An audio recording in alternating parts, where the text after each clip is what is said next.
100 साल से ज्यादा हो गए और भारत की एक घटना को आज भी दो अलग अलग नामों से जाना जाता है। तो ये क्या था, आजादी की लड़ाई या फिर धर्म के नाम पर किया गया नरसंहार? आइए समझते हैं उस नजरिए को जो इसे एक हिंदू नरसंहार मानता है। अच्छा, तो इस पूरी कहानी की जड़ें जुड़ी हैं पहले विश्व युद्ध और एक बहुत बड़े साम्राज्य के पतन से। तो हुआ ये कि पहले विश्व युद्ध के बाद तुर्की के खलीफा को बचाने के लिए भारत में खिलाफत आंदोलन शुरू हुआ। पर केरल के मालाबार में ये सियासी आंदोलन जल्द ही हिंसा की एक बड़ी वजह बन गया। और इन सब घटनाओं के बीच में एक नाम आता है वरियम कुन्नाथा कुंजा अहमद हाजी का।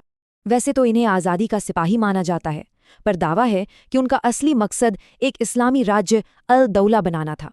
कहा जाता है कि खिलाफत के लिए जमा पैसे से हथियार खरीदे गए और 60,000 मोपलाओं की फौज तैयार की गई। और फिर जो लड़ाई अंग्रेजों के खिलाफ थी, उसका रुख कथित तौर पर काफिरों यानी हिंदुओं की तरफ हो गया।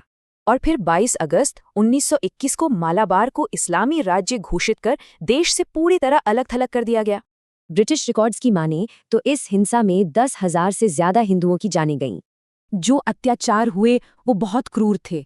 जबरन धर्म बदलवाना, हत्या और मंदिरों को तोड़ना, ये सब हुआ। हत्याओं के अलावा 20,000 से ज्यादा लोगों का धर्म बदला और 1 लाख से ज्यादा को घर छोड़कर भागना पड़ा। तो सवाल उठता है, अगर ये सब इतना भयानक था तो इसे अक्सर किसान विद्रोह क्यों कहा जाता है?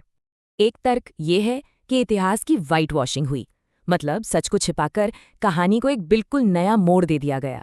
कहा जाता है कि मार्क्सवादी इतिहासकारों ने ही सबसे पहले इसे जमींदारों के खिलाफ किसान विद्रोह की थ्योरी दी। यहाँ तक कि डॉक्टर B.R. अम्बेडकर ने भी कहा था, ये कोई हिंदू मुस्लिम दंगा नहीं था, ये एक बार्थोलोम्यू था। और सच तो ये है कि इतिहास को लेकर ये बहस आज भी जिंदा है।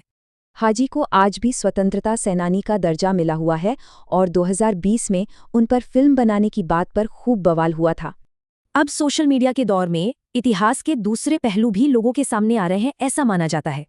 तो आखिर में सवाल यही बचता है कि कोई भी देश अपने मुश्किल इतिहास को आखिर याद कैसे रखे।